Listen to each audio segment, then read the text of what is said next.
მოგესალმებით, თქვენ უყურებთ მარიამოს ვლოგს. დღეს ჩემი სტუმარი არის გიორგი ლიპარიშვილი, მასწავლებელი, როგორც საკუთარ თავს უწოდებს, მოსწავლებელი. და დღეს ვისაუბრებთ მასწავლებლის როლზე და ამასთან ერთად საბავშვო ლიტერატურაზე. ლიპარა აკეთებს ერთ უძვირფასეს საქმეს, ყოველ პარასკევს მის YouTube არხზე, შეგიძლიათ თვალი ადევნოთ, ყოველ პარასკევს ახალ წიგნს თავაზობს პატარა მკითხველს და არა მხოლოდ პატარებს, მოზარდებისთვისაც ბევრი საინტერესო წიგნი შემხვედრია შენს YouTube არხზე და მოკლედ ამის შესახებაც ვისაუბრებთ. როგორ ხარ ჯერესმით ხარ? კაი გამარჯობა, მადლობა მოწვევისთვის და მადლობა კარგი საქმის კეთებისთვის.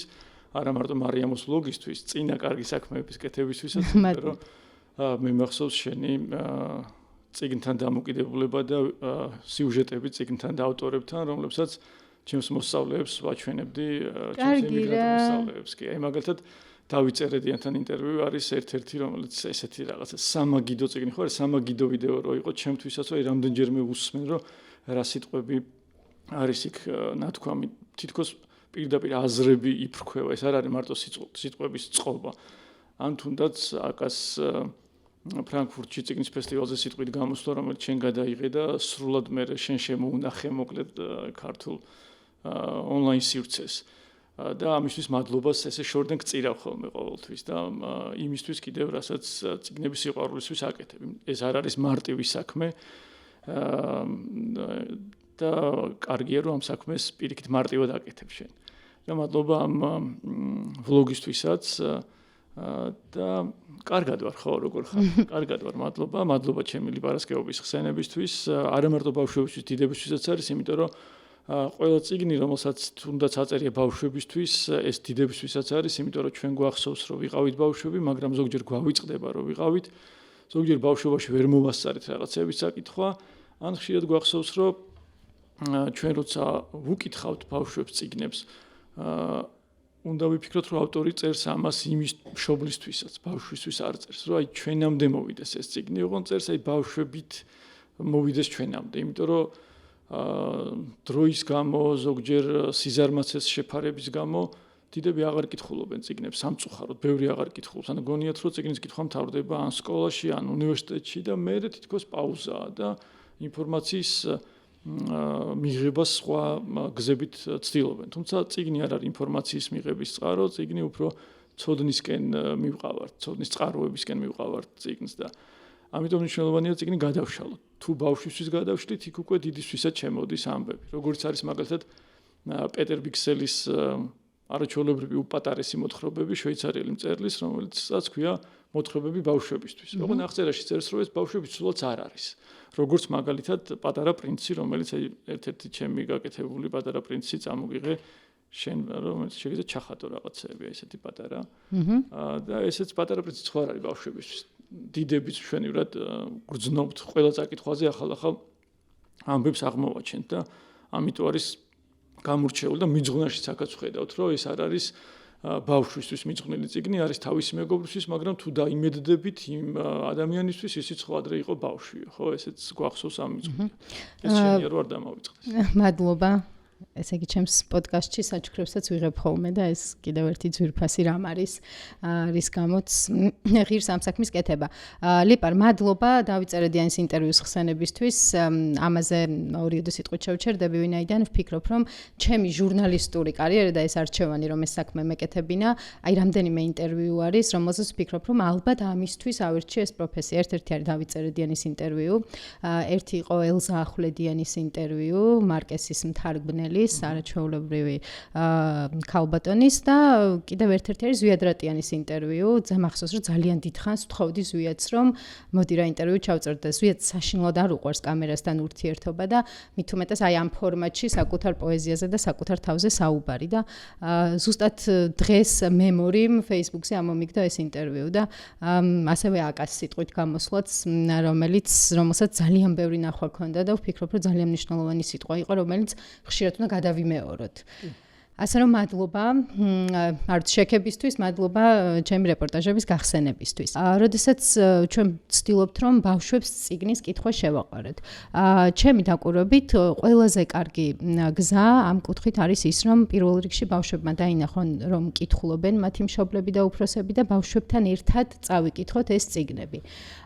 ვინაიდან ბავშვი არის მაინც მიმბაძველი და მით უმეტეს ბაძავს საკუთარ მშობლებს, ხომ? აი ამ მიდგომას რამდენად ეთანხმები, რომ მნიშვნელოვანია ჩვენ ერთად ვიკითხოთ და არა ის რომ მხოლოდ ვურჩიოთ, აი წაიკითხე, კარგია, წაიკითხე, მე რომ შეხელა ვიყავი ვკითხულობდი. ცოტა შორიდან დავიწყებ მეც პასუხს. წერედიანზე ესეთი ამბავი მახსენდება, რომ პირველად როცა მოსწავლეებთან დავიწყე მუშაობა იმიგრანტებთან, უცხოეთში არ ვიცოდი გვარი, იმიტომ რომ რაღაცა აღმოჩნდა რომ დედის გვარი ვიცოდი და მეგონა რომ რაღაც ფსიქოლოგიურად უცებ იმათი გვარი და პირველი ერთ-ერთი რაც შევთავაზე იყო წერედიანის ლექსები და აღმოჩნდა რომ ჩემი მოსწავლეები იყვნენ წერედიანები და იმ ხელა სიხარული იყო რაღაცნაირად ეს სასიამოვნო დამთხოვა რომ რაღაც თან ეს წერედიანი თავის თავში წერასაც მოიცავს წერეა თითქოს და ეხლა ეს მოსწავლეები რომლებიც უკვე კარგად წერენ ეგ კიდევ უფრო მეტად მახარებს რომ აი თავის ამბებს როგორ წერენ თავიდან როცა უჭირდა თითქოს გაგება ქართული იუმორის და მე ერლომახვლედიანმა როგორ აღმოაჩენინა თავიდან ქართული იუმორი და წერა კიდევ უფრო მეტად გაუმარტივა.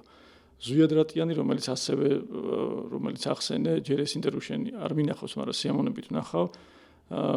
ლიპარასკევაში მეც მაქვს ზვიადის ერთ-ერთი ლექსი ჩაწერილი და მამაზე კი საოცარ ლექს გუშინ ვერ მოახერხე პერფორმანსში ჩართვა და მთელი საღამო ხით დავდიოდი ჩანთაში, რომ ეს რაღაცა სიმბოლური ის გამომეხატა ჩემი მხარდაჭერა პატარა ხის ტოტით და თვითონ ზვიადის ლექსები ხოლმე ხშირად ვეუბნები ხოლმე რომ კი ნეგატივი ქვია ერთ-ერთ კრებულს, მაგრამ ეს არის უდიდესი სიტყვა არ მიყვარს თვითონ ეს პოზიტივი თქმა, მაგრამ აი ამ თითქოს რომ გადავაკეთოთ, შემოვატრიალოთ, ზუსტად ეს არის დადებითი აზრებით სავსეა, რომ ჩვენ სწორად დავფიქრდეთ და გავიაზროთ რაღაცები.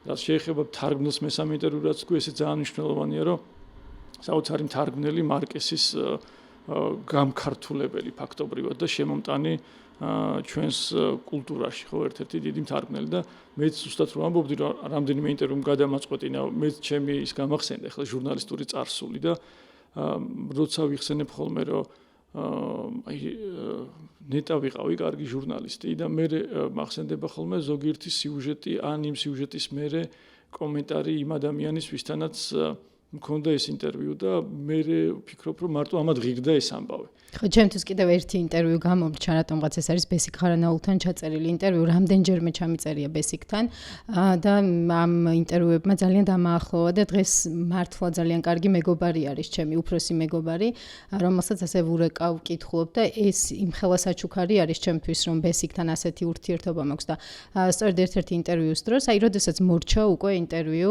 უბრალოდ კადრებს იღებდა ოპერატორი, მე და ბესიკი მასთან ლიშოში სახლში უბრალოდ ვისხედით და საუბრობდით, არ ვიცი, სხვა თემებზე და მაშინ ვკითხე, რომ რა არის თავისუფლება, შეიძლება ეს ვიდეო ნანახი გაქვს და აი სრულიად გულწრფელად მიპასუხა თავისუფლების მისეული გაგება და აღმოჩნდა, რომ ჩემი ოპერატორი ამ ეპიზოდს იღებდა სოციალურ ქსელში, აი ძალიან ბევრი ნახვა აქვს და ბევრი გაზიარება ამ ეპიზოდს და მე მახსოვს, რომ ბესიკმა მითხრა, რომ ეს არის ერთადერთი ვიდეო ჩანაწერი, სადაც მე აი სრულიად გულწრფელი ვარ, იმიტომ რომ კამერასთან მაინც ყოველთვის ვიბრანჭები და ესეც ძალიან ძვირფასი არის და აი როდესაც კომენტარებზე ახსენე დავით წერედიანზე ესეთი ამბავი გამახსენდა, როდესაც ეს ინტერვიუ გავიდა, მაშინ მახსოვს, რომ დავითის მეუღლე მანანამ დამირეკა და მითხრა, რომ დავით ძალიან მოეწონა ეს ინტერვიუ, ძალიან მოეწონა შენთან შეხვედრა და უნდა რომ ფაუსტის თარგმანი გაჩუქოს. და იქნებ შემოგვიარა, როდესაც გეცლებავდა თან მეზობლად ცხოვრობენ, მაგრამ ანუ იმხელა რიდი მქონდა მის მიმართ, დავით წერედიანის მიმართ. მე წერილიც დავწერე და ჯადოქარს ვეძახი, იმიტომ რომ მისი თვალებიდან იმხელა ენერგია მოდის და იმხელა სიღრმე მოდიოდა, რომ ანუ ესე ახლოს დაახლოვება მომერიდა და საჩუქრის მისაღებად მისვლაც მით უმეტეს ძალიან მომერიდა და მე ისე მოხდა, რომ რამდენიმე თვეში დავით წერედიანი გარდაიცვალა და როდესაც მთხოვეს, რომ დავითზე მოგონებების წიგნს გამოსცემდნენ და მე წერილი დამეწერა, ეს ამბავი მოვყევი, რომ ძალიან მომერიდა მასთან მისვლა და რამდენიმე დღეში დამირეკა მანანამ მისმა ცოლმა და მითხრა, რომ ჩემთან უნდა შეხვედრა და ფაუსტის თარგმანები მაჩუქა და ეს ისეთი ეხლაც რაღაც ჟურნალისტელმა დამიარა, ამიტომ ვფიქრობ, რომ ჩვენი ჟურნალისტობად ღირდა იმის და მიუხედავად, რომ დღეს არ გვაქვს საშუალება, რომ სატელევიზიო რაღაც ეთერებით ვიმაუწყებლოთ და რომელიმე ტელევიზიაში ვიმუშაოთ. თუმცა მადლობა სოციალურ ქსელებს, რომ ჩვენი სიტყვის ახმოვანება შეგვიძლია. და ბესიკ ხარნაული ახსენე და ბესიკი არის ერთ-ერთი ავტორი, რომელიც თუ ჩვენ გავიხსენებთ წიგნს, რომელიც წიგნი წაგვიკითხავს ყველაზე მეტად, მე მაქვს საკითხული ბესიკ ხარნაულის რძის ფოსტა. ვეღარ ვითვლი იმდენჯერ წავიკითხე, ჩემ დას ვაჩუქე წლების წინ ეს წიგნი და ყველა სტუმრობაზე როცა მივდიოდი ვკითხულობდი ამ წიგნს. მე ცოტა მერიდებოდა, იმიტომ რომ მივდიოდი წიგნს ვკითხულობ სტუმრად, როცა მივდიოდი ძლივს მივდიოდი, იმიტომ რომ ამის დრო არ გვაქვს ხოლმე რომ ოჯახის წევრთანაც კი სტუმრად მიხვიდე. და მე ვიყიდე და ჩემ თავსაც ვაჩუქებავს და ცოტა დავმშვიდე და ბესიკი მე ძალიან მიყვარს. აი წერედიანს კიდე თავისთან აქვს შენს ინტერვიუში ერთი ძალიან მაგარი სიტყვა ამ ის ნათქვამის სიტყვაზე, რომ სიტყვა უნდა გაკუნიტო და აი ძალიან მაგარი შედარება, აი უკეთესად ვერ იტყვი, რომ სიტყვას რა უნდა დამართო იმის გამო, რომ ის კარგად გამოიძერწოს. და სხვათა შორის აი ზვიადის ინტერვიუ რომ ვახსენე, იქ კიდევ ზვიადი ამბობს, რომ სიტყვები ეს არის ჟელატინური არსებები, რომელიც მუდმივად ხელიდან გისხლდება და უნდა დაიჭირო. ძალიან კაი, შვენიერი. წეგან ვიყიდე ზვიადის წიგნიდან, სანამ აქ მოვიდოდი თარგმანები, გზაში მოვასწარი და შევირბინე. რომელი თარგმანები? აი რილკეს თარგმანები ვიყიდე ახლა, რომელიც ზვიადმა თარგმნა.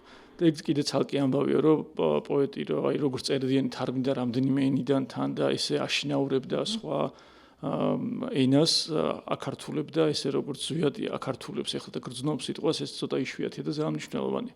მეორე კითხვაზე რო გადავიდეთ საბავშვო ლიტერატურაზე და კითხვის შეყვარებაზე, რა თქმა უნდა ვიყოთ მაგალითი. მაგალითად იყო რომ შემთხვევა რომ უთქვამთ ჩემთვის რომ არ კითხულობს ბავშვი. შენ კითხულობ რომ მიკითხავს შუაბრებს, არა მე არ ვკითხულობ და როგორ უნდა წაიკითხოს თუ ვერ გხედავს შენ. რაღაცნაირად რაღაც პერიოდში მაინც სულ არა სამწუხაროდ თუ საბედნიეროდ ჩვენ არ ვართ როლური მოდელები ჩვენი შვილების.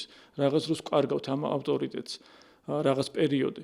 მაგრამ როცა ვართ, მაშინ უნდა დაინახოს ჩვენს ხელში წიგნი, მაგრამ ეს არ არის საკმარისი. ბევრი ამბავი ჭირდება იმისთვის, რომ წიგნამდე ბავშვი მივიდეს, ხო? ეს არ არის ყველასთან ერთი რეცეპტი არ ჭრის, ხო? შეიძლება ყველას ადამიანს ერთი წამალი არ მოუხდეს, ხო? იმიტომ რაღაც გვერდითი მოვლენა ქონდეს იმ წამალზე, ხო?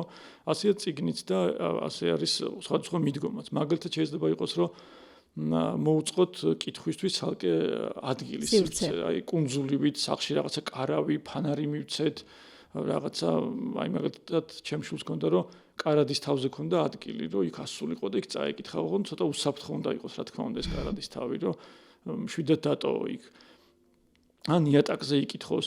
მე კითხვისაც ვასწავლედი რაღაც პერიოდის სკოლებში და ბავშვებს ვეუბნებოდი რომ შეიძლება წიგნი ავიღოთ. რა თქმა უნდა. ესე ვკითხულობდით, უკუღმა ვკითხულობდით წიგნებს. ესე უნდა გვეკითხათ რომ მე კითხე ესე რატო უნდა წავიკითხოთ, იმიტომ რომ აი მშობელი თუ გეტყვის უკუღმა წიგნი რატო გიჭირავს, შენ შეგეძლო უკუღმა კითხო და უკვე ყველას უნდოდა რომ აი მე წავიხლა, მე წავიკითხავ, ეხლა მე წავიკითხავ და სურვილამდე უნდა მიიყვანო. ან იყო რომ ჩვენი ხმა რაღაცნაირად გვაინტერესებს, თუ გქონია ეგეთი შემთხვევა რომ როცა ხმოვან შეტყობინებას უგზავნი მეგობრს, მე შენ ხმა ზოგჯერ უსმენ კი. ხო, ეგრეა ბავშვს ძალიან აინტერესებს თავისი ხმა და ტელეფონით ვიწერდი ხოლმე რომ მოდი აბა ჩავიწეროთ და ვინ იქნება პირველ და მე და ყველას უნდა თავის ხმა მოესმინა. მე ბოლოს იქამდე მივიდა რომ ერთ-ერთ მასწავლებელს კლასის დამრიგებელს შევთავაზე და გვინდოდა რომ აუდიო წიგნი გაკეთებულიყო, იმიტომ რომ ამ ხმებს რომ მოусმინე ძალიან ტკბილი ხმა ქონდა ზოგიერთს და რომ შევთავაზე პარე მოდი ანიმაციაც ხო არაო და აი პატარა პრინცის ანიმაცია გააკეთეს და YouTube-ზეც ატვირთეს. მარტივი ანიმაცია დახატეს თვითონ ნახატები და მესამე კლასელებმა შექმნეს ცოტა მშობლები მე ანიმირებაში, ამოძრავებაში დაეხმარნენ და ეგ ძალიან დიდხანს ემახსოვრება თავისი ხმა, როგორ კითხულობს, როგორ გამოთქვამს, სხვა დამოკიდებულება უხდება მე წიგნთან. ან თუნდაც როცა ჩვენ ხვდებით ხოლმე მკითხველები შვილისთვის, მე მაგალითად ჩემი შვილის ალბათ მთელი ცხოვრება მადლობელი უნდა ვიყო, იმიტომ რომ 10 წელზე მეტი ვიყავი ჩემი შვილისთვის მკითხველი, როცა ხმამაღლა უკითხავდი, ახლა უკვე თვითონ კითხულობს და ეს ნელ-ნელა ჩაქრა ჩემგან კითხვა თავისი სურვილითვე. მაგრამ ეს 10 წელი ცოტა არ არის, 10 წელი უკვე სტატისტიკა, უკვე რაღაცა ის არის და ოღონდ თან აქაც იმდენად კაი კონცენტრაცია ჩამოვყალიბდა ამ წელიწადში, რომ ხშირად იყო რომ წიგნს გადავშლიდი და რომ რაღაცას ვკითხულობ და მე რაღაცას ვამატებდი. და იმ წუთში ჩერდებოდა, ან მის სახელს ვახსენებდი, ან რაღაც გადავაკეთებდი, იმ წუთში ხდებოდა რომ ეს იყო ხუმრობა და რაღაცას მე ვაშავებდი. ამაზე ვიცინოდით, მე შეიძლება შენიშვნა მოეცა, მე რაღაცა ისე ვაგრძელებდით. მაგრამ არ ყოფილა შემთხვევა, რომ ამ დროის განმავლობაში ჩემს შვილს ჩაძინებოდა ჩემი კითხვის დროს. იმდენად ყურადღებით უსმენდა. და ეგ არის ძალიან მნიშვნელოვანი, რომ მე პირიქით ვარ, მე შევთავაზე, მოდი შენ წამიკითხე, მე მალევე მეძინება წაკითხულს. ესეც ერთგვარი სიამ თუ ეძინება ბავშვს კითხვის დროს, ესეც კაი, ესე იგი გააყოლეს სიზმრებში, ხო? შენ როგორც ამ გადასარევ წიგნშია სიზმრები და ზმანება. აი ეს წიგნიც რო ვთქვა, აქვე მაგიდაზე რო აღმოვაჩინეთ. ჩემი ერთ-ერთი საყვარელი საბავშვო წიგნია ქართულ. ხო, ეს ორი წიგნი წამოვიღე, რომ აი რა ვურჩიოთ მეთქი და კი, მოკლე კატოს თავგადასავალი ზაირა არშენიშვილის არის ერთ-ერთი ყველაზე კარგი საბავშვო წიგნი და არა მარტო საბავშვო, კიდევ როგორც ვთქვით, იმიტომ რომ არის დიდებისთვისაც საფიქრალი, სააზროვნო, როგორ თავგადასავლებში როგორ ეხვევა პატარა გოგო. როგორ აღმოჩნდება ქვეყანაში, სადაც ადამიანებს ტყუილ უბრალოდ თუნდაც იჭერენ, ასამართლებენ და არის დევები, როგორ წყალს ნაყავენ და აქაც ხო ის არის, რომ ზოგჯერ რაღაც ვაკეთებთ და ტყუილად ვაკეთებთ. აზრი ვლაპარაკობთ, არ გვხედავენ, არ გვისმენენ, თითქოს არ ვჩანოთ, თითქოს არ ვართ ადამიანები და ზუსტად ამაზეა ყურადღება გამახვილებული.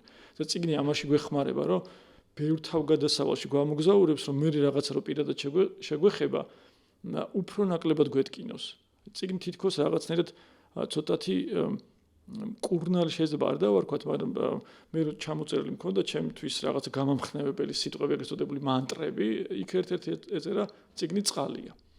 წყალივით მნიშვნელოვანი, ზოგჯერ ვხუმრობ ხოლმე, რომ წიგნს უფრო ხშირად ვყიდულობ, ვიდრე პურს თქო. მაგრამ მე რომ ახსენდება შეიძლება წყალი. ანუ ამასთან ერთად აი თითქოს აჩვევს ადამიანს რა გამოწვევის წინაშე შეიძლება დადგეს ცხოვრებაში, ამას გულისხმობ. კი, რა თქმა უნდა, შეიძლება წინას არ აღმოაჩინოს, რაც მე შეიძლება თავს გადახდეს, ან იპოვოს თავისთავად, რომ ეს ხო მეც დამემართა, ამაზე ხო მეც მიფიქრია, უბრალოდ სხვანაირად გაფიქრებს.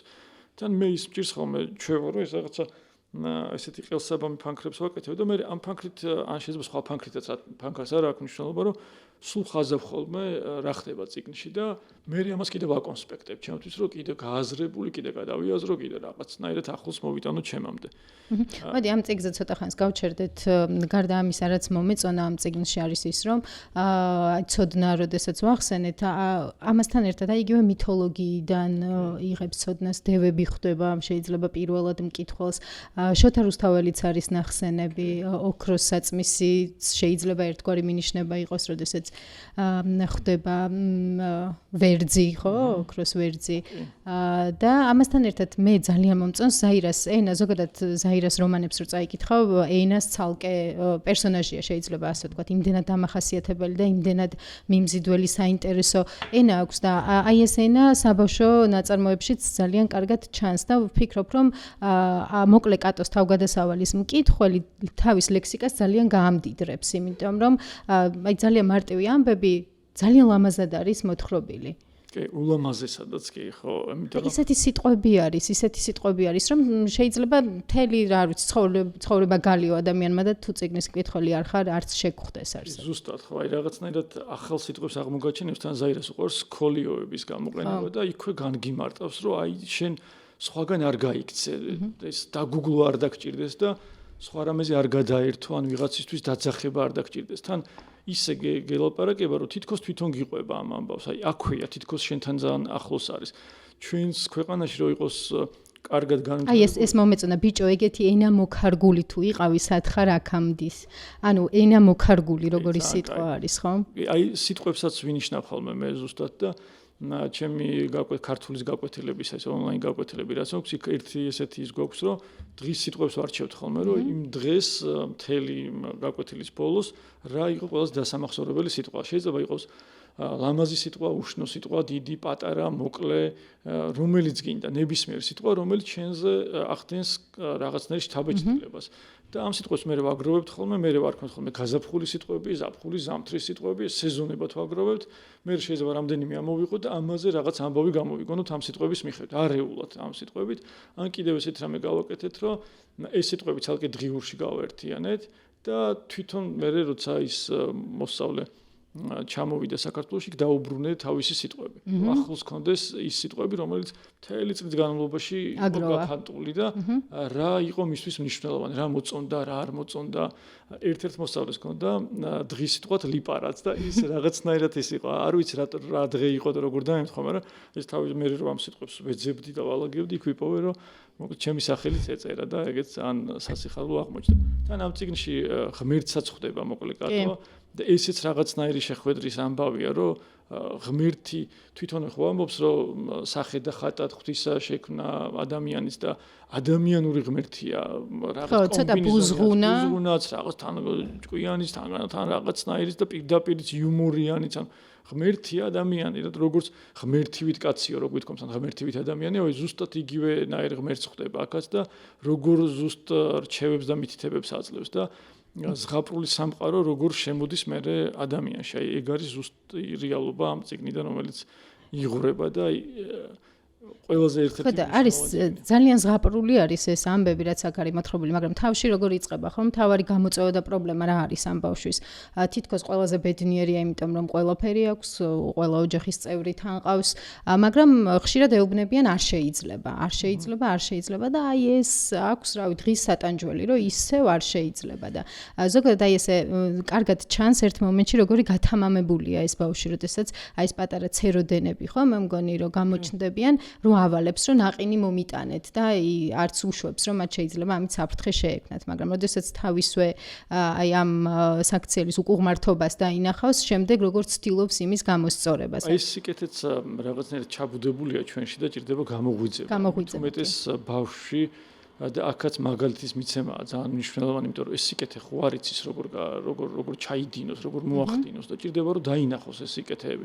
ამიტომ ჭირდება ბავშვს, რომ ხშირად ერთად საერთნობას ადმე წასვლა ურთიერთობა ყოველდღიურად, რომ რაღაც მაგალითები ისევ მივცეთ და მოკლე კატოც თითქოს როგორც ყველაფერი აქვს, მაგრამ ეს არ შეიძლება ერთ-ერთ ყველაზე ცუდი სიტყვა, მეც აი ცუდ სიტყვებს რო ვაგროვებ ხოლმე, ერთხელ ვაგროვებდი ცრურწმენებს. რა არ შეიძლება და აი ძალიან დიდი სია გროვდებოდა. განსაკუთრებით ეს სია გრძელდება, როცა ვინმე გარდაიცვლება, იმიტომ რომ გარდაცვლის გარშემო არ შეიძლება, არის უამრავი, თან ისეთი უაზრო არ შეიძლებები, რომელსაც ვერ დათვლი.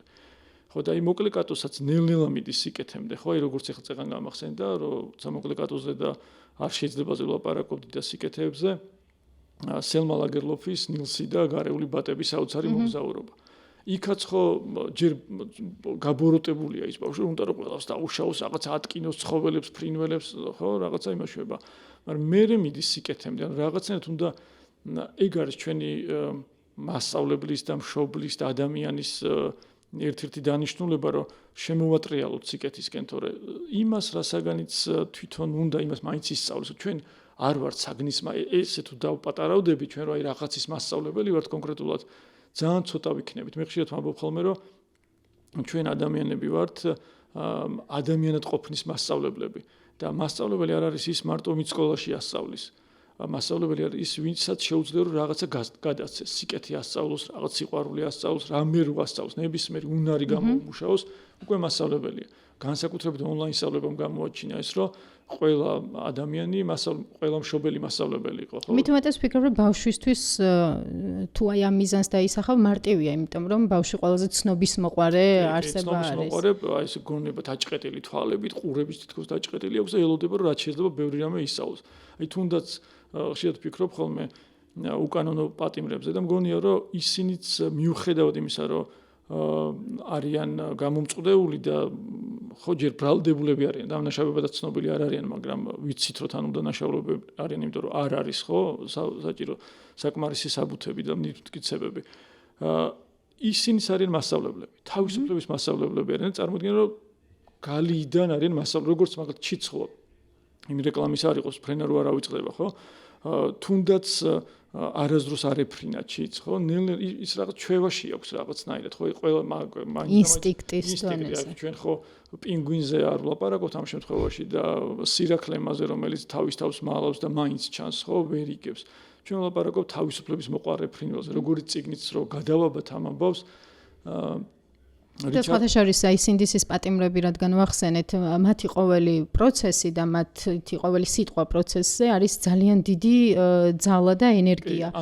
გარეთ დარჩენილი ადამიანების და ამასთან ერთად ისიც მნიშვნელოვანია, რომ ისინი ძალიან ხშირად სხვადასხვა ლიტერატურული ნაწარმოების ენით საუბრობენ და ხშირად ახსენებენ ამა თუ იმ ნაწარმოებს. ამიტომაც უფრო არიან მასწავლებლები, ისინი თავისუფლების მასწავლებლები და რაღაცნაირად სინდისის ხმები არიან და აი გაუტეხლები არიან რაღაცნაირად ძალიან მნიშვნელოვანია, იმიტომ რომ თუ ჩვენ ერთი მხრივ და ხედავენ ამას ბავშვები რაც ხდება და ხედავენ ბოროტებას, მეორე მხრივ უნდა ხედავდნენ სიკეთესაც, რომ არჩევანის გაკეთება გავუმარტივდეს, თორე თუ მარტო სიყალბეს ხედავთ, თუ სულ დაუმალავთ, არის იყო ეგეთი შემთხვევაც წიგნებში შეგვიძლია ვნახოთ, რომ მეფე რო უმალავს თავის შვილს, რომ თითქოს არ არსებობს ბოროტება, თითქოს არ არსებობს მოხუცები, თითქოს არაფერი არ არსებობს ცუდი. და მე ეს შვილი მობეზრდება ესე ყოფნა სასახლის და ჩუმად გაიპარება და აღმოაჩენს რომ თურმე უამრავი ბოროტება, უამრავი მოხუცია, ზოგი იტანჯება, ტკივილია, სიკვდილია და ეს მე უფრო ცუდ გავლენას ახდენს მის განვითარებაზე და მის ცხოვრებაზე და ჩვენ კი არ უნდა დაუმალოთ ყველაფერი ბავშვებს, სწორად უნდა მივაწოდოთ და დავანახოთ რომ ისევ ასწავლოთ, აი როგორც ტარილ ჭანტურიას აქვს ნათქვა მე ერთ-ერთ თავის პატარა ექსპრომტში რომ ვიცი გარჩევა კარგის და ცუდის, ცუდ ზოგჯერ კარგი სურნელი უდის. ხშირად უდის ცუდს კარგი სურნელი, მაგრამ აი იმ სუნების გარჩევაც უნდა ვისწავლოთ და სურნელის გარჩევა უნდა ვისწავლოთ, ეგ არის მნიშვნელოვანი და ამ ცუდთან შეგუების ძალიან კარგი მაგალითი, ჩემი აზრით, არის ზღაპრები, იმიტომ რომ კლასიკურად ზღაპრები ძალიან ხშირად ძალიან ბრუტალური არის, ძალიან სასტიკ ამბებზე მოგვითხრობს, მაგრამ იქ ყოველთვის არის ის გამოსავალი მოხერხებულობით, იგივე სიკეთით, ერთგულებით, რაღაც აზრის მიმართ ერთგულებით, ყოველთვის ერევა პერსონაჟი აი ამ ბოროტებას და ამ უკეთურობას ასე ვთქვა. ხო, იმიტომ რომ ეს რაღაცნაირად კარგი და ცუდის ჭიდილი სულ იყო და ალბათ სულ იქნება, უბრალოდ შეგუება არ უნდა დავიწყოთ ჩვენ ამასთან, რომ აი დავნებდეთ და სულ ესე იქნება. ანუ იმას გულისხმობ, რომ ბავშვები, ზღაპრები ხო თითქოს ასე არის, რომ პირველ რიგში არის ბავშვებისთვის დაწერილი, რომ ბავშვი შეეგუოს და ამაზე სხვადასხვა რეპორტაჟიც მაქვს მომზადებული, იმიტომ რომ ხშირად შემოხვედრია ძალიან ესეთი პროტესტი მშობლების მხრიდან, რომ აი ეს ზღაპრები ბავშვებს როგორ უნდა წამუკითხოთ, რადგან აქ არის აი როგორც ვახსენე, ძალიან ბრუტალური ადამიანების გადაკეთებაც, ანუ ასაკობრივად შეიძლება რომ ეს წიგნებს ეხლა ამ ბოლოს დაიწყეს. მე როგორც მახსოვს და როგორც ვიცი, ვატორო დუნაიას იდეა იყო, რომ წიგნები დაიყოთ ასაკობრივად. მე ზოგი გამომცემლობა ამას კარგად ახერხებს, წლების მერე ზოგი ვერ ახერხებს, იმიტომ რომ აი მაგალითად ერთ-ერთგან არის, რომ ზაირას წიგნ ცოტა ნაადრევი ასაკი აწერია, იმიტომ რომ ისე ამას არა, სხვა ერთ-ერთ წიგნს. და ის მნიშვნელოვანია, რომ თუ ცოტა მძიმეა წიგნი და ბავშვი პატარა 5 წლამდე ბავშვს არ უნდა უთხრათ, რომ რაღაცა ისე მძიმეთებს ცოტა უნდა გადავაკეთოთ. აი მაგალითად წერედიანის თარგმნილი ძმები გრიმების ზღაპრების არაჩვეულებრივად მოთარგმნილია, მაგრამ იმის ზოგჯერ შეიძლება რომ ყველა ასაკში არ წაუკითხო. რაღაცნაირად ზღაპარი არ ნიშნავს, რომ აი ყველას პირდაპირ, ამიტომ მშობლის ჩარევა მნიშვნელოვანი, რომ ჯერ თვითონ წაიკითხოს, თვითონ ნახოს, ამიტომ უნდა იკითხოს თვითონ, რომ რაღაცნაირად ცვლილება შეეძლოს, რომ რა ჯობია მისი შვილისთვის, რომელი მიაწოდოს. სამწუხაროდ მე კითხვა რომ დავიწყე დიდად რჩევებს ვერ ვიღებდი ხოლმე და იმდენი მე ვიპოვე წლების მერე ჩანაწერებს ვაკეთებდი, რა წავიკითხე ზაფხულში და აღმოვაჩინე თურმე 14 წელი, მეთქი 14 წელი როგორ მოვასწარი და მე ჩემ თავს დაუწესე გამოწვევა, რომ უფრო მეტი წამეკითხა და ჩემ თავს ვაჯობე, მაგრამ აქ რაოდენობაზე კი არ იყო საქმე. რა წიგნები წავიკითხე? ისინი რამ წამაკითხა, ამას ვფიქრობდი, იმიტომ რომ ვერ მირჩიეს ზოგჯერ იყო რომ სხილტანიანი წიგნები გვაშინებს. თან ჩვენ ბავშვობაში წიგნებს ამდენი ილუსტრაცია არ ქონდათ. ეხლა ზაირას არაჩვეულებრივი ილუსტრაციები აქვს თათიანა დარეიშვილის, რომელიც ბევრ კარგ წიგნს აფორმებს და თვითონაც აქვს არაჩვეულებრივი წიგნები, ხო? როგორც აი მაგალითად მეორე წიგნი, რომელიც აქდევს, ტუვიანსონი თვითონ იყო ილუსტრატორი და მერე გახდა მწერალი, ფინელი არაჩვეულებრივი ავტორი და მთელი სერია აქვს. კომიქსების ავტორი და მუმინები, ხო? და ეს ილუსტრაციები ეხმარება ბავშვს წარმოდგენილ. სხვათა შორის ერთ ამბავს მოვყვები რა, ბავშვობაში მე და ჩემი ძმა ვკითხულობდით დედაჩემის ნაქონ წიგნებს და კიდევ უფრო შეიძლება ბებია ჩემის ნაქონ, იმიტომ რომ ესე ილუსტრირებული და ახალი წიგნები არ გამოიცემოდა და მახსოვს რომ მე გვიან პოსტიც დავწერე რამდენიმე წლის წინ, რომ აი რევოლუცია ხო რა არის ამ სიტყვის შინაარსი, როგორ გვესმის, რომ რაღაც შეიძლება სახელმწიფო გადატრიალება თუ ასე შემდეგ, მაგრამ აი ჩემთვის პირველი რევოლუცია რაც იყო, რაც აი ესე როგორც რევოლუცია ინტუიცია ესე აღვიქვი, ეს იყო პირველი პრიალაყდიანი წიგნი ასტრიდ ლინდგენის, რომელიც სულაკაურმა გამოსცა ყაჩაღის ასული ირონია, ეს იყო პირველი ახლად გამოცემული წიგნი და არა დედაჩემის ნაქონი გაყვითლებულ ფურცლებზე, რომელიც მამაჩემმა მოგვიტანა და ისე ვუვლიდით მე და ჩემი ძმა ამ წიგნს, რომ ახსოვს აი მტვერს წმენდით და როდესაც ამ წიგნს ვკითხულობდით, აი ესე დამჯდარი ვკითხულობდით, რომ აი წამოწოლილი და რაღაცა ის არ დაკუჭულიყო და არ გაფუჭებულიყო. იქ ბევრი ილუსტრაცია არ იყო, მაგრამ აი ეს პრიალაყდა და ახლად გამოცემული წიგნის სუნი რო ქონდა, ის იყო აი მართლა პირველი ესეთი ძალიან მნიშვნელოვანი გარდატეხა, რომელმაც არ ვიცი აფეთქა ჩემში ყველაფერი, რომ ახალი წიგნი მეჭირა ხელში. ხო და დღეს კიდევ იმდენად მრავალფეროვანი არის, იგივე ეს ილუსტრაციები იქნება, იგივე ეს რაღაცა ფორმა, არის 3D წიგნები, მაქვს ერთი ჰარი პოტერის წიგნი, რომელსაც რო გადაშლი, იქ შიგნით კიდე რაღაცა მთელი ამბები. ქართულიც აკეთებს კოტე იანობელიძე სამ განზომილებიან წიგნებს, საოცრება ხდება ხოლმე.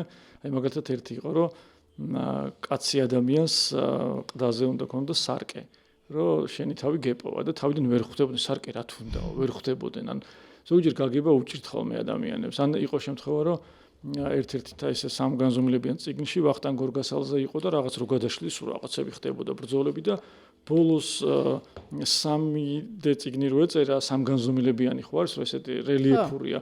და წიგნის გამყიდველს უთქვამს, რომ სულ ეკითხებოდა ხოლმე თვითონ გამყიდველს, რომ კი არ ეუბნებოდა, რომ თვითონ იყო ავტორი. აინტერესებდა ხალხის დამოკიდებულება. რა წიგნია ეს, ვინმე ყიდულობს ამას? კი ყიდულობს შვილო, მაგრამო დისკი აქვს ეთყობა დაკარგული. ან სამ განზომილებიანი რო ეწერა და სულ მადლობები ვხადე და ჩავეხუტეო და მეორე გამოცემაზე უკვე დისკი დაამატეს, თამაში დაემატა წიგნს, ოღონდ ვერ ითამაშებდი თუ წიგნი წაკითხული არ ქონდა. და როცა ითამაშებდი თუ დახურავდი, ბოლოს მოყვებოდა სიგელ გუჯარი, რომელსაც მე შენ ესეთ აგრაგნილს მიიღებდი. რა მაგარი არის. ხო და ეხლა მგონია რომ ბევრად სახალისო არის წიგნის კითხვა, მაგრამ ამასთან ერთად ახლა დღეს უფრო რთული არის რომ ბავშვებს წიგნის კითხვა შევაყვაროთ.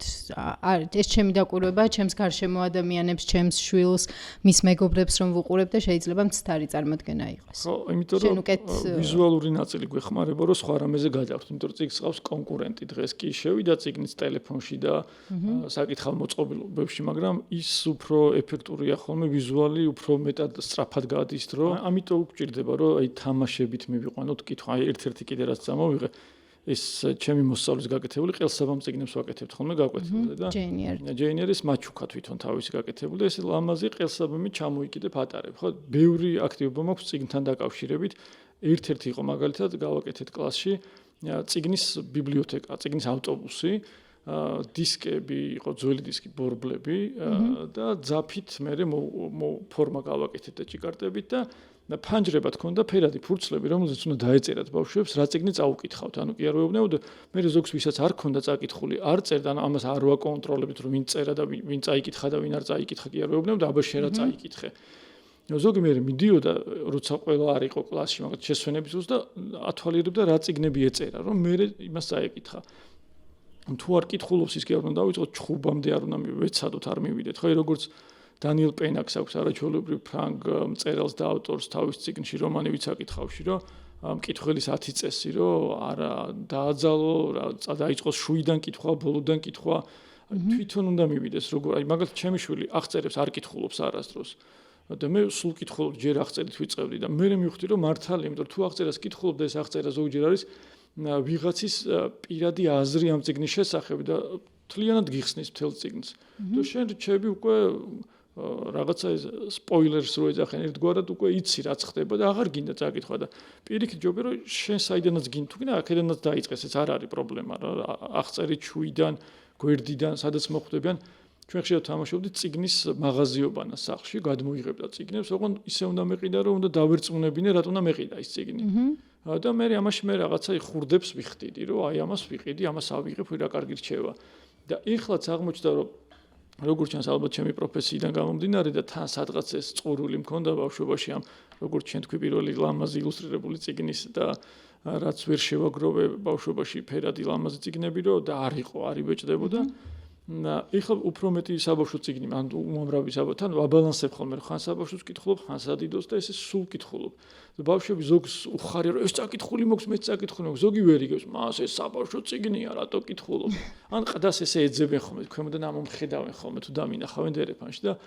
მეც სულ წიგნით დავდივარ რაღაცნაირად მაქვს თუ არა რომ ვიღაცის დაგვიანების იმედი მაქვს რომ იქნებ დააგვიანდეს და მოდი მე ჩავჭყეთ თვალს ჩავკრავ ან ტრანსპორტში როცა ამის საშუალებაა რომ წავიკითხო და ის თითქოს დროს ვიპარავთ იმიტომ რომ რაღაცნაირად გავს სპორტს ეს წიგნის კითხვაც თუ ჩვენ შევწყვეტთ ვარჯიშს თუ სპორტს მივსდევთ ხო ვეღარ განვითარდებით ან დავკარგავთ იმ ძალას რაც ახლა გვაქვს და ესეა წიგნშიც რომ თუ არ წავიკითხავთ არასდროს მე სულ მგონია ხოლმე რომ სიტყვები მელევა მე ვეღარ ვლაპარაკობ ვეღარ ვფიქრობ ვეღარ ვაზროვნებ და ეს წიგნი რაღაცნაირად მეხმარება თითქოს რაღაცნაირი მეგობარია და ფიქრია ყველაზე ახლო მეგობარი ადამიანის და ამ წიგნში არის ეს ფიქრები ჩაბუდებული ავტორის ფიქრები რომელიც მე შენს აგაფიქრიანებს და ეგ გეხმარება რომ თავი უფრო მეტად ადამიანად იგრძნო ადამიანობა ხო ის არ არის მარტო რომ ფორმა გვაქვს ადამიანის ვლაპარაკობ და რა მაგარია ყველა ცხოველზე მაგარი ვართ ხო არ ვართ ყველა ცხოველზე მაგარი ხო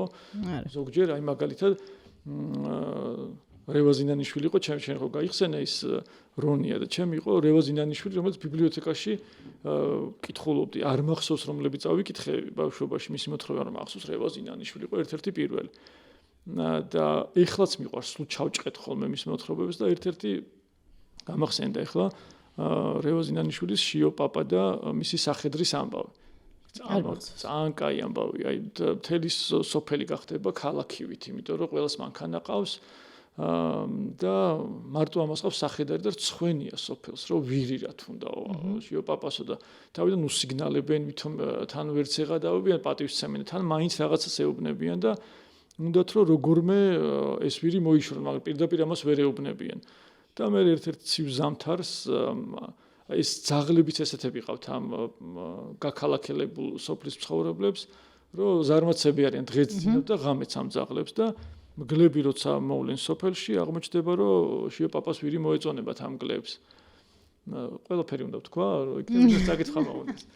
ხო, დანარჩენი მე შეგიძლიათ ნახოთ რა მოხდება და შიო პაპა როგორ მოიქცევა და როგორი გამარჯვებული თუ გამოვა ამ ამბიდან მე ნახავთ. მეც მაქვს საკითხული ჩემს YouTube-ის არხზე შეიძლება ვინმეს თუ არა აქვს საკითხი ის რო შევძეთ რომ მოისმინო. ხშირად არის ხოლმე რომ ტაქსის მძღოლები მეუბნებიან ხოლმე რომ გისმენთ თქვენ მომისმენი ხართ ან მე ამას ჩემს შულს მოვასმენინებ რომ რაღაც საერთო ინტერესი რომ აღმოჩნდება ხოლმე. ერთხელ იყო ერთმა ტაქსმა აღმოვაჩინეთ რომ დილით ერთ დღეს სკოლაში ძალიან ადრე ავდივარ ხოლმე სპეციალურად ტაქსით მივდივარ იმ დღეს რომ გვიანმე წება გაკვეთილება რომ ბავშვებთან მაქვს ესეთი ტრადიცია ხო ჩვენ ვქნით ადამიანები და ჭადრაკს ვეთამაშები ხოლმე სანამ გაკვეთილები დაეწყებათ და ზოგჯერ იყო რომ მზის ამოსვლას ვასწრებდით ხოლმე რომ მე ან საცობი არ ყოფილიყო და თან ყველა ბავშვი ადრე მისულიყავი რომ მე გაშლილი ჭადრაკით იქ დამჯდარიყავი და ხედავ რომ მეც იქეთ ვიხედები საერთოდ ტაქსი და ტაქსის მძღოლმა ხო წინ უნდა იყუროს წესით უსაფრთხოდ გამგზავროს და ხვდები რომ აღმართზე რო ავდივართ მზის ამოსვლას უყურებს და მე მითხრა რომ მიხვდა რომ მეც შევამჩნიე რომ ისიც მზეს უყურებდა და მე ესეთი ტრადიცია მაქვსო ყოველდღიურად თუ ადრე ვიწყებო დღესო და მანქანას ვაჩერებ ხოლმეო და მზის ამოსვლას უყურებ ხოლმეო ევროპაში მიბეჭვიო ამასო ჩრდილოეთ ევროპაშიო და იქო ესე ვაჩერებდი და ეხლა აქაც რო ჩამოვედიო სულ ესე ვარო ზოგჯერ რამეს წავიღებ ან ყავას ან ჩაის ესე გავაჩერებ დღეს ვერ მოვასწარიო და აი დაგინახეთ რომ თქვენს მზეს უყურებდითო და აი რა მაგარი რომ აი თითქოს ხო არაფერი აი რაღაცნაირი პოეტურობა გაურია მწერლობა გაურია თავის ამბავში ხო ზოგჯერ შეიძლება ადამიანმა არ წეროს მაგრამ კონდეს ეს რაღაც პერსონაჟის განცდა კონდეს დედაჩემს ვეუბნები ხოლმე სულ რომ შენ რო წერა შეგეძლოს ყველას გულებს დაგვიხეთქავდით იმიტომ რომ ისე შორიდან იწყებს ხოლმე ამბის მოყოლას ისე შორიდან და ისე პოეტურად რომ აი ერთი სულ ფინალი მითხარი რომ ეხვეწები რომ რა მოხდება ეს ძალიან დიდი უნარი და ნიჭია რომ თხრობა შეგეძლოს როგორც მაგალითად მოვიკითხავ დიდი სიყვარული ხშირად ვამბობ ხოლმე და მე მერიდება ხოლმე ტელევიზიებში თითქოს რამეს ვაშავებდი ჟუჟუნა ბებიას მაგალითად რომელმაც შემოყარა ერთი ზღაპრების მოყოლა სულ გვიყვებოდა ხოლმე ღუმელთან ხაჭაპურებს რო გამოაცხობდა სოფელში მე გვიყვებოდა ზღაპრებს და ბევრი წლის მერე აღმოვაჩინე ზღაპარი რომელიც იყო თან ყოველ მოყოლაზე ისეთი საინტერესო იყო ის პაუზები მისი გამოგონილი ხო აი გეტყვი როგორი ზღაპარი იყო რო ყვებოდა ამ ზღაპარს რომ მეფეზე სამ ქალიშვილზე ტყეში წაყვან მეგონა რომ თვითონ იგონებდა ამ ზღაპრებს და რო გავიზარდე მე აღმოვაჩინე რომ შექსპირის მეფელის გვიყვებოდა თურმე კარგი რა ამას ყვებოდა იმდენად ლამაზად ისეთი პაუზებით რომ იმაზე დიდი სიამოვნება მე ბავშვობიდან ცოტა მახსოვს რაც ჟურნალებია სხაპრებიდან ვისმენდი ხოლმე. ეს ჩემი მამიდაშვილების ბებუა და იქ სულ მიყვარდა ხოლმე ასვლა იმ მთელი ბავშვობა და არ ვიცი როცა შევძლებდა ვნახავ მე ვეცდები რომ იქით მოუყვე მე ეს ზღაპარი თუ არა და აქედან მოვიკითხავ იმიტომ რომ თხრობას აქვს ძალიან დიდი მნიშვნელობა. ანუ ჩვენ სულ ვეძახით რომ აი არ კითხულობს და აი კითხვამდე უნდა მივიყვანოთ ხო საღერღელი აუშავ თან მოუყვეთ. თან ეს ხო ბავშვის განვითარების ტიპებია. ზოგს აქვს აუდიალური მეხსიერება რომ სმენით კარგად იმახსოვრებს, ზოგს ვიზუალურად ხედვით იმახსოვრებს და ამიტომ უნდა რაც შეუძლია ის კიდევ განუვითაროთ და რაც არ შეუძლია იმაში დავეხმაროთ. ლიპარ ერთი ესეთი კითხვა მინდა დაგისვა რომელი წიგნის ავტორი იქნებოდი? და რატო? ძალიან კაი კითხვაა. მე ხშირად მქონია ხოლმე შემთხვევა რომ აი ამ წიგნს ხო ესე ცნობილი გამოთქვა რომ ხელსიამოვნებით მოვაწერდი ხო? და ბევრი ფავორიტი ავტორი მყავს და აი მაგალითად ამ შორს რო წავიდით მოკლე კატოს ავტორიც სიამოვნებით ვიქნებოდი. იმდენად კარგი ავტორია ზაირა რომ ჩვენ ქვეყანაში რო იყოს განვითარებული ინტელექტუალური ტურიზმი. თელავი უნდა იყოს გულში ჩასახუტებელი ადგილი რომ ზაირა არსენიშვილის სახლ-მუზეუმი ვნახოთ თავისი აუდიო-ვიზუალური ეფექტებით. იქ უნდა იყოს ეფექტი იმის რომ ანუ მუზეუმი არ არის მკვდარი მუზეუმი არის ყველაზე ცოცხალი ადგილი. უნდა იყოს იქ ზაირას მაგალითად ფილმების სცენარებიდან თუნდაც იმის პერსონაჟებიდან ამბები, თუნდაც ის ქორწილი რაც სოფელში აქვს გაცოცხლებული, ხო? იმიტომ რომ თუ ადამიანი ვერ ასწრებს მთელი წიგნის საკითხვას, ეს პატარ-პატარა საკვებები, წყაროები მიიღოს ამ წიგნიდან, ოღონდ სხვა გზით მიიღოს. აი, ზაირას წიგნის ავტორი ის ვიქნებოდი. ზვიად რატიანის ლექსების მშვენივრად, აი ძალიან კაი, მაგრამ ესე ვერ გაუბედავდი ჩემ თავს, რომ სხვის ნაცვლად ხელი მომეწერა, თუმცა რეალურად ეს კითხვა სხვანაირად შეიძლებოდა დასმულიყო, რომ ყველაზე ძვირფასი წიგნი რომელი არის, ცოტა სხვანაირად. იცი როგორ არის? ეს ერთ წიგნი. ხო, ერთი რთული არის, მაგრამ აი პირველი რომელიც გაგახსენდებოდა ის მაინტერესებს. თუ საბავშვოს ვიტყვით მართლა მოკლე კატო შეიძლება იყოს ერთ-ერთი პირველი, რომელიც შეიძლება გამახსენდეს, თუმცა ყოველდღე რომ მკითხო შეიძლება შეიცვალოს ხოლმე ეს წიგნების სია და რაოდენობა. აი მაგალითად მე და ჩემს მოსწავლესაც აი წერედიანს ერთ-ერთს გვაქვს ესეთი სანაძლეო დავდეთ რომ თავისი წლის გეგმას ვაკეთებდით მოკლედ დასაწყისში გვაქვს განვითარების გეგმა რომ აი რას ვაპირებთ და ხატავთ წერთ ამ გეგმებს და ერთ-ერთი იყო რომ 70 წიგნის საკითხვა მინდა. ნუ მე ერთი თხოვნა უთხარი რომ ქართული წიგნებიც უნდა იყოს გარეული ამაში, იმიტომ რომ თან ქართულს ვსწავლობთ. ხშირად ვეძახ ხოლმე რომ საქართველოს ვსწავლობთ, თქო, იმიტომ რომ ქართული სწავლა არ არის მარტო ლიტერატურის ან ენის სწავლა, ეს არის თავისი ისტორიით, დღევანდელობით და ხვალინდელობით. ზოგადად წიგნის საკითხვა სხვა არის, რომ კონტექსტის გათვალისწინებით უნდა გავიკითხოთ. და ესეც სანაცვლეო დავდეთ, რომ იმას უნდა 70 წიგნის საკითხვა და მე ვეუბნები, რომ მე მეც წავიკითხავ და თუ მე 71 წავიკითხე, ვიქნები გამარჯვებული და აი წინათვის მონაცემებით იყო 23-ით 21, მაგრამ ეხლა უკვე ზაფხული გვაქვს წინ და მეტი დრო რომ უფრო წინ წავიდეთ და თან რაღაცნაირად ბალანსი რო იყოს, მარტო ხელწიგნებს არ ვარჩევთ, ან ყოველთვის ხელწიგნს არ ვიღებთ, რომ გულწრფელები ვიყოთ. და თან ამასობაში ვინიშნავთ ამ ჩვენს წიგნებს. ეს ხო, იმიტომ ხო არ ვკითხულობ. სხვათა შორის ეგ მეც მიყვარდა ბავშვობაში, რამდენ ახალ ბლოკნოტს ავიღებდი და თავიდან ვიწყებდი წერას რა წიგნი მაქვს წაკითხული, აბა რამდენი არის, მე რაოდენობა, როგორ გაიზარდა, აი ძალიან აზარტული რამე. მე შემწყვა ახლა წამოღება იმ ჩემი ბლოკნოტის, რომელშიც ეხლა ვწერთ, რომ სხვა ძველებიც მაქვს შენახული. და აი მაგალითად კავკას სიამოვნებით ვიქნებოდი, კავკას არის რომ აი წიგნის თაროები. რომელი წიგნის? კავკას პროცესი ერთ-ერთი ყველაზე მეტამორფოზა ძალიან, მაგრამ მე მოვხვდი შვეიცარიაში კავკას მუზეუმში. ეს იყო სრული საოცრება, აი შესულიდან იყო საოცრება, რომ უცებ გითხრეს, რომ იატაკზე დაწეკით. და ვერ მივხვდით რა, ოღონდ თან ნაწილი შეიყვანეს ლიფტში და მეორე ნაწილს გითხრეს, რომ იატაკზე დაწეკით და ვერ მივხვდი იატაკზე რატომ უნდა დავწვეთ მე თქვი, მაგრამ დავნებდით, წამოვწექით და ზემოთ ავიხედეთ და ჭერი აღმოჩნდა რომ იყო გამჭვირვალე. ისინი ვინც ლიფტით ავიდნენ, ისე დადიოდნენ წრეზე, რომ თითქოს ხოჭო ან რაღაცა მოძრაობდა ზემოთ, ანუ ფორმა იყო, ჩრდილების თეატრი გვაჩვენეს ადამიანებს. საოცრება, ანუ შესვლისთან ფოიედან დაგვიწყეს სიურპრიზების მოწყობა. მე როცა შევედით პირველივე ოთახში და ავედით ამ ლიფტით, ყველა შევიკრიბეთ, იქაც სხვა ამბები და ყველა ოთახში სხვადასხვა რამე ხდებოდა. იქ მეტამორფოზას კინოთეატრი იყო, იქ გამოფენა, თვითონ კავკას ჩანახატები, საოცრებები ხდებოდა ყველგან და ეს არის რეალური მუზეუმი, როცა შენს თავამდე მიგიყვანს და კიდევ ქონდათ ერთი ესეთი, რომ მე აქტივობათაც გადავაკეთე რა აქტივობა თავის თავში, რომ სახლს დაგვაშ სიტყვას წერს და მე ამ სახელ და გვარიდან წერს სიტყვებს. აი მაგალითად ხო არის ზაირა არსენიშვილი და აი ზაირა არსენიშვილიდან რამდენი სიტყვა გამოვა. მაგალითად არსენა გამოდის, არსენა შვილი გამოდის, ენი და კიდე ბევრი სხვა, ხო? და მე აკვირდები რომელი სიტყვაა, რომელსაც ან შენ გეძახიან, ან ხშირად გაგიგია და ერთ-ერთი სიტყვა აღმოვაჩინე ჩემს სახლს და გვარში არის ლიპარიო. ერთადერთი ჩემი მეგობარი მეძახის ლიპარიოს. ლიპარიო და მე ამას ბოლო იმაში რომ შედიხარ ოთახში, იქ არის თანამედროვე ხელოვნებით შექმნილი დიდი აი ხმის გამაძლიერებლები. აი უნდა ჩასძახო ამას და ეკოსავით გიბრუნდება შენი ხმა და ეს რო გესმის ლიპარიო, რაღაცა გგონიო რომ თითქოს შენ სადღაც გარდაისახე, ბგერაში წახვედი თითქოს და ძალიან საინტერესო რომ აი იმ ნაწარმოებს მიყვები შენს და ეს არის რომ წიგნი უნდა გავაცოცხლოთ რაღაცნაირად. მეც წიგს რო კითხულობ ხოლმე ხშირად გვაქვს ხოლმე რომ აი ყდების დიზაინს ვაკეთებთ ხოლმე მოსწავლეებთან ერთად, ანუ ილუსტრატორები ხდებით ხოლმე და ისეთი საოცარი ილუსტრაციები აქვს ხოლმე ბავშვებს. სულ ვეუბნებ რომ აი ჩემზე მაგარია და ყოჩაღდა ესეც მე ვერ გავაკეთებდი და ეს სხვანაირად უყვარდება, სხვანაირად აკვირდება წიგნი. მაგრამ აი ეხლა ამ ყველაფერს რასაც შენ ყვები, ამას სჭირდება ძალიან დიდი ენერგია, ძალიან დიდი ძალისხმევა, ძალიან დიდი დროის დათმობა, რომ საკუთარ შვილებს ოჯახში, არ ვიცი, პატარებს შევაყვაროთ აი ეს მისია რომ დავისახოთ და მივიდეთ ამ მიზნამდე. შეიძლება ეხლა ვინც გვიყურებს, მაყურებელი, ის ძალიან დატვირთული სამუშაო გრაფიკით ცხოვრობს ყოველდღიურად და ფიქრობს, რომ აუ ესენი რაზე ლაპარაკს, სად მაქვს ამის დრო. აი ასეთ ადამიანებს რა სეტყვი? ასეთ ადამიანებს ვეტყვით, რომ მეც ძალიან დატვირთული გრაფიკი მაქვს, კვირაში 7 დღე ვმუშაობ და ხშირად ყოფილა რომ სპეციალურად ამდგარ ვარ დილით ძალიან ადრე, აი 7-ზე 7-ის ნახევარზე, რომ რაღაც წიგნი ან დამემთავრებინა, ან ის კითხვა გამეგრძელებინა.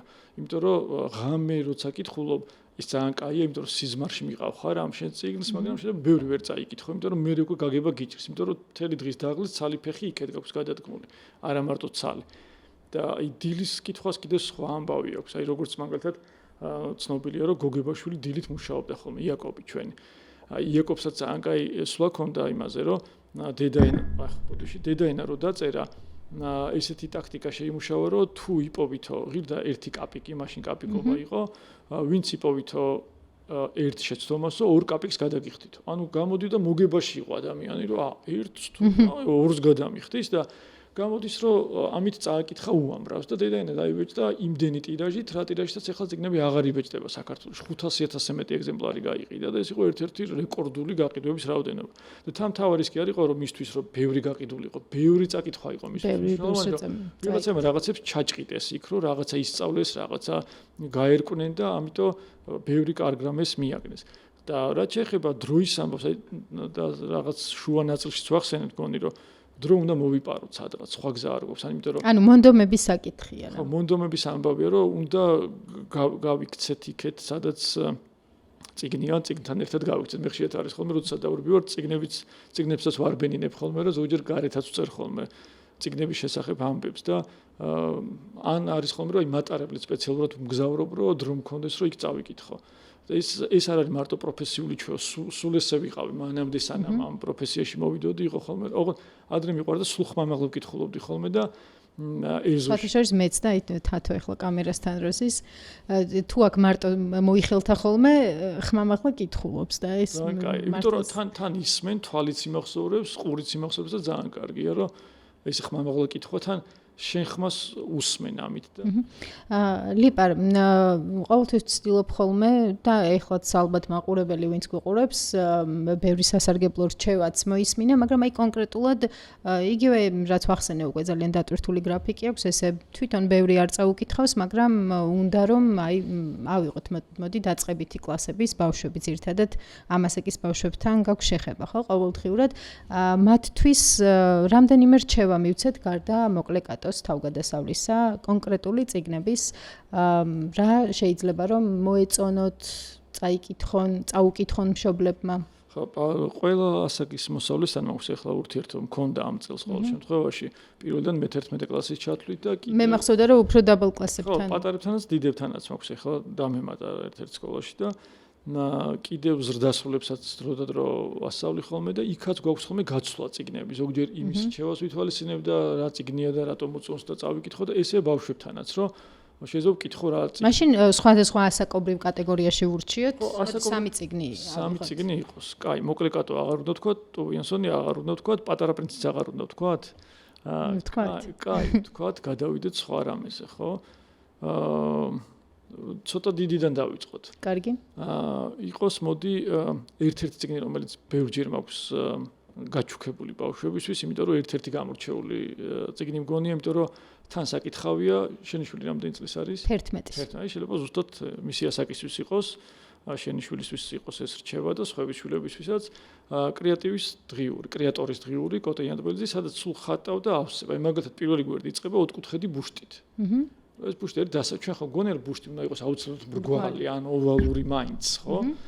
და არა ოთხკუთხედია, თან დასაკეცია ეს ბუშტი და ის არის რა, დადიხარ ამ ბუშტს როცა გინდა გაბერავ და თან რაღაცა ის გაქვს რა, შენ ტრანსპარანტი და გაქვს და ესეთი ბუშტი როგორ იქნებოდა. და გადაკეთებული ამბები, ზოგი შენ თვითონ გადააკეთე, უნდა ჩახატო, ჩაწერო შეგნით. ანუ ინტერაქციული წიგნი. ინტერაქცია, მე მაგალითად წავიკითხე პირველად მეტროში და ვერ ამოვედი, მე დავდექი, მე ბოლოს რომ დამთავრდა და მომერი და ესე წინდა უკან გადასვლა და დავდექი და ბოლოს დავამთავრე და ესე ამოვედი მეტროდან.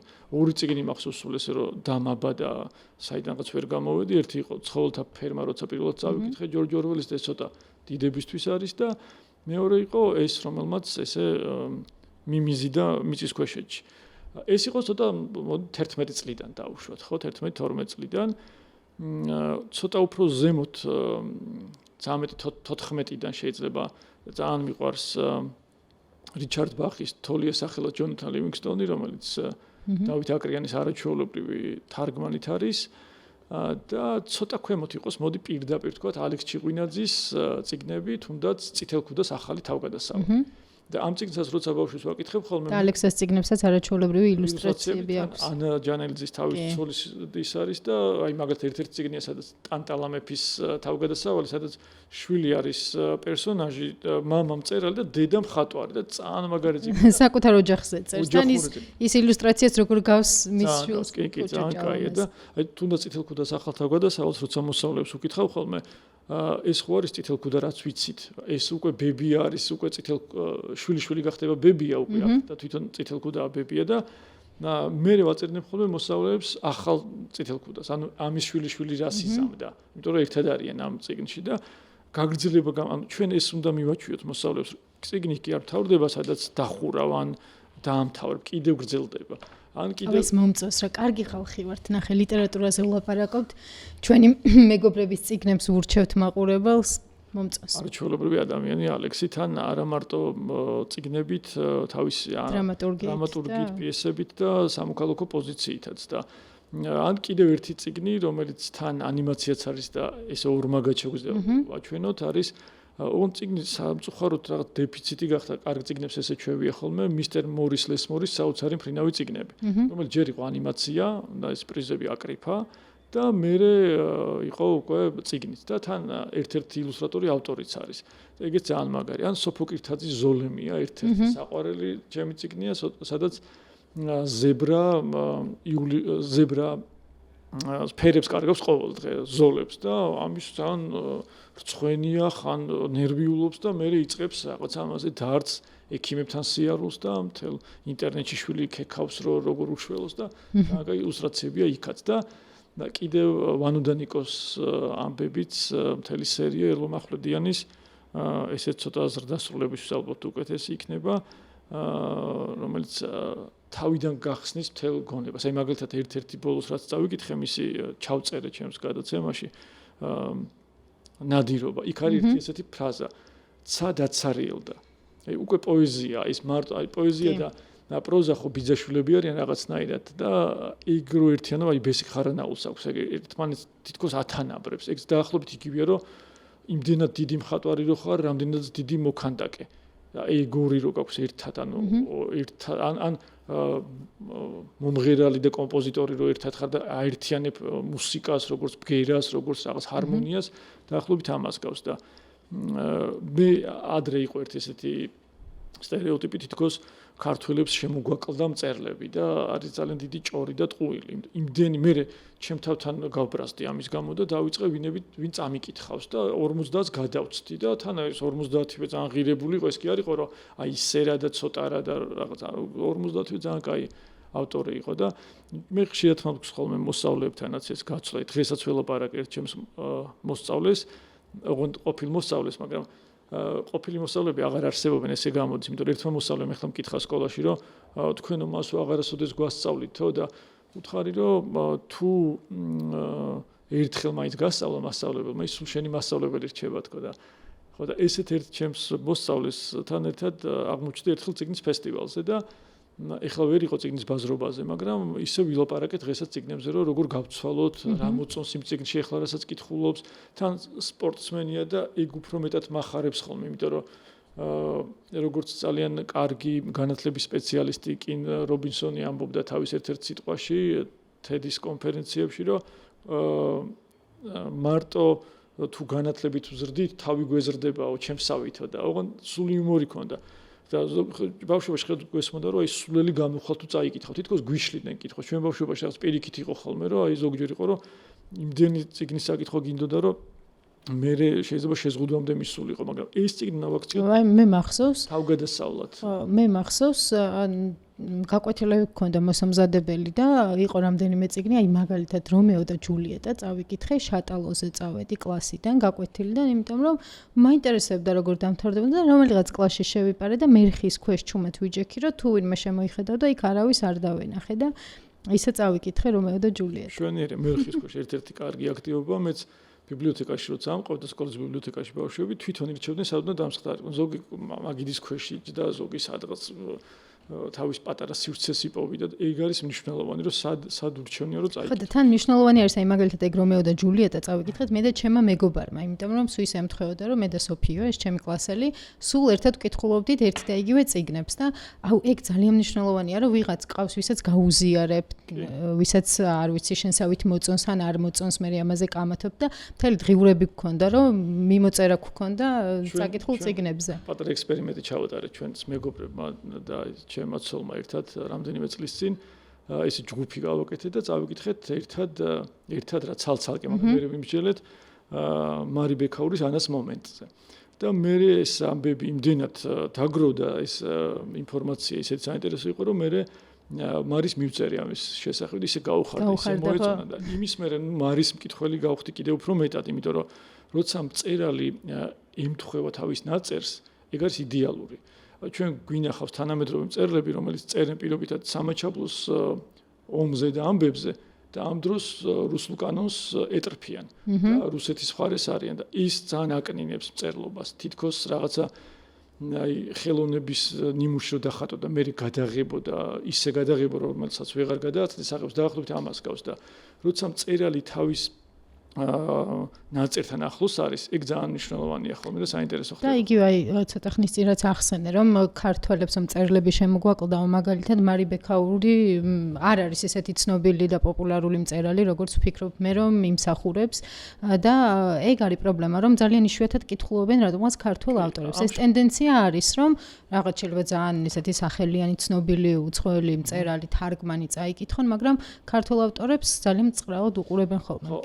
ეს უნდა უთხრათ რომ აი მარი ბექაური თან არის სცენარისტი მე ვაჩვენებ ხოლმე ბავშვებს 8 წუთს მისი სცენარით გადაღებულ არაჩვეულებრივ ფილმს მოკლემეტრაჟიანს ან ცვალებადი ნიშნები მისი წიგნის მიხედვით შექმნილი სერიალი ხო ცვალებადი ნიშნები კი მარის წიგნია და კიდევ არის აი ერთ-ერთი გაგვახსენდა ბარემ და არ შეიძლება არ ვთქვა და არ ურჩიოთ ბავშვებსაც ნატო დავითაშვილი რომელიც წინავს თავისი ფენტეზის ჟანრით ამ კვირაში ველოდები რომ სტუმრად ნატო არის უძვირფასესი ადამიანი აი თუ ჩვენ ზოგჯერ ვიტყვით ხოლმე რომ პატარა ქვეყანაა საქართველოს უნდა გაგვახსენდეს რომ ზოგიერთი მწერლისთვისაც პატარაა და ამიტომ უსწრებენ თითქოს დროს და ქვეყანას და ამბებს ეს ადამიანები და პირიქით ხელის გულზე სატარებლები არიან და ზოგჯერ გვაფიქრებინებ ზუსტად ეს რომ თუ კი ამდენი კარგი მთქმელი და მწერალი ყავს არც ისე პატარაა ეს საქართველოს მაშინ ხო იმიტომ რომ ადამიანებით არის ქვეყანა არ არის მარტო რაღაცა მიწის ნაგლეჯი და წყალი მთა და ჰაერი ხო ეს არის